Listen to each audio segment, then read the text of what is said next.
গতকালকে ছিল আমার ভাগ্নির বিয়ের অনুষ্ঠান। ভাগ্নির বিয়েতে গিয়ে সবাই প্রচুর খাওয়া দাওয়া করেছি। সাথে ভাগ্নির জন্য যে গোল্ড এনেছিল সেগুলো আপুরা সবাই ওকে পরিয়ে দিচ্ছিল। মাশাল্লাহ আমার ভাগ্নিকে বউ সাজে কিন্তু খুবই সুন্দর লাগছে। সবাই রেডি টেডি হয়ে প্রায় একটার মধ্যে সবাই বিয়ে বাড়িতে চলে আসি। এসে দেখি এখনও পার্লার থেকে আসেনি। আসলে যেখানে পার্লার ওইখানে একদমই গাড়ি পাওয়া যাচ্ছিল না। তো ভাইয়াকে আবার আপু পাঠায় বাইক দিয়ে নিয়ে আসার জন্যে। তো ভাইয়া আবার অর্ধেক রাস্তায় গিয়ে তারপর অটো পাঠিয়ে দেয় ওদের আনার জন্যে। তো ওরা বাসায় চলে আসে। তারপর এইদিকে খাওয়া দাওয়া করানোর জন্য সবাই স্টেজের ভিতরে চলে যাচ্ছে। আর এখানে হচ্ছে আমার হাজব্যান্ড আমার মেয়েকে নিয়ে ঘুরছিল। ওই দিন আমার মেয়ে প্রচুর পরিমাণে জ্বালাতন করেছে, শুধু কান্নাই করেছে, একটুও ঘুমায়নি, তো কান্নাই করেছে। আমরা একটু আগেই চলে আসি। আমরা বসেছিলাম আমার আব্বু আম্মু আর আমার ছোট বোন আর ছোট বোন জামাইয়ের জন্যে। ওরা এখনো বাসা থেকে আসতে পারেনি, ওরাও গাড়ি পাচ্ছিল না। শুক্রবার এমন একটা দিন, দুপুর টাইমে সবসময় গাড়ি টাড়ি তেমন পাওয়া যায় না। তো তারপরে আমরা এখানে অনেকক্ষণ ওয়েট করছিলাম, দেখছিলাম যে ওরা আসছিল না। তার জন্য রুমে গিয়ে তারপর বাবুকে খাইয়ে তারপর রুমের মধ্যে অনেকক্ষণ বসেছিলাম। তারপর আবার বাহিরে আসি। বাহিরে এসে এখানে অনেকক্ষণ বসেছিলাম। তার কিছুক্ষণ পরেই আবার ওরা সবাই চলে আসে। আব্বু আম্মু, আমার ভাই বোন, বোন জামাই, তো সবাই আসে। তারপরে আমার শ্বশুর শাশুড়ি, ওরা সবাই চলে আসে। এই পাশটা ছিল খাবারের। তো আমার শ্বশুর শাশুড়ি সবাই খেতে বসেছে।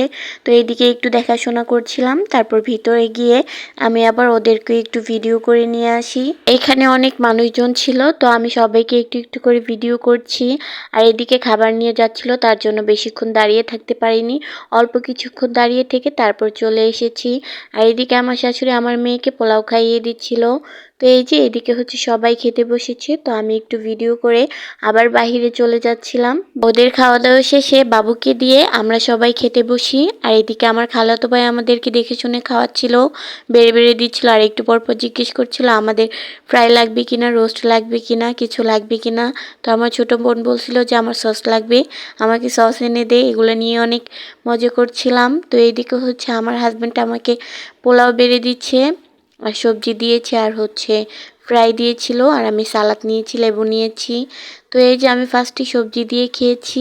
আমার সবগুলো খাবারের মধ্যে সবচেয়ে বেশি ভালো লেগেছে সবজিটাই। আমার ছোট বোন সস দিয়ে ফ্রাই খাওয়ার জন্যে বাসা থেকে সস নিয়ে এসেছে। ও যে কোনো দাওয়াতে গেলে ফ্রাই খাওয়ার জন্যে সবসময় বাসা থেকে সস নিয়ে যায়। তো ওর থেকে আমি একটু সস নিয়েছি, ও আমাকেও একটু দিয়েছে, আর ওর প্লেটেও নিয়েছে। তো সস দিয়ে কিন্তু ফ্রাই খেতে খুবই ভালো লাগে।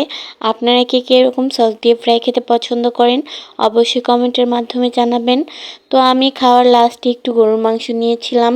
তারপর ওইটাও পুরোপুরি ভালো করে খেতে পারিনি। তারপর জর্দা খেয়ে উঠে পড়েছি। এদিকে বরপক্ষ চলে এসেছে, তো সবাই রিসিভ করতে চলে গিয়েছে। এই ভিডিওটা আমি করিনি, এই ভিডিওটা আমার ছোট ভাই করে দিয়েছে। তার জন্য জানিও না যে ওইখানে কি কি হয়েছে। এখানে দেখলাম যে গাড়ি থেকে বরকে নামানো হয়েছে, তারপর ওদেরকে বরণ করা হবে, মিষ্টি খাওয়ানো হবে, পানি খাওয়ানো হবে। তো এই কাজগুলো হচ্ছে বোনেরা শালিরা করেছিল। তো ওরা সবাই এখানে দাঁড়িয়েছিল আর গেট ধরেছিল। তারপরে এই যে মিষ্টি খাইয়ে দিয়েছে, পানি খাইয়ে দিয়েছে। এখন হচ্ছে বরকে নিয়ে ভিতরে যাবে। তারপর আমরা খাওয়া দাওয়া শেষে উপরে চলে যাই। উপরে গিয়ে দেখি ও পার্লার থেকে এসে পড়েছে। আর ওকে কিন্তু মাশাল্লাহ বউ সাজে খুবই সুন্দর লাগছে।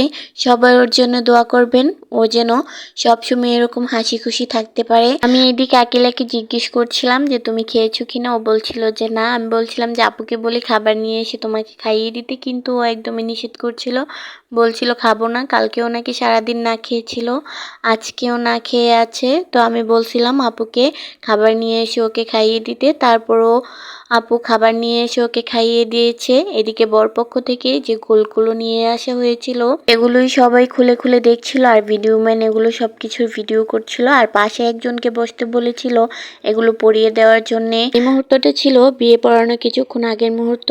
এই মুহূর্তটা প্রতিটা মেয়ের জীবনেই স্মরণীয় একটি দিন হয়ে থাকে। বিয়ে পড়ানোর পরই মেয়েরা কিন্তু অনেক বাড়ি বউ হয়ে যায়, আর নিজের বাড়ি ছেড়ে, নিজের বাবা মাকে ছেড়ে, নিজের আপনজন ছেড়ে অনেক দূর চলে যেতে হয়।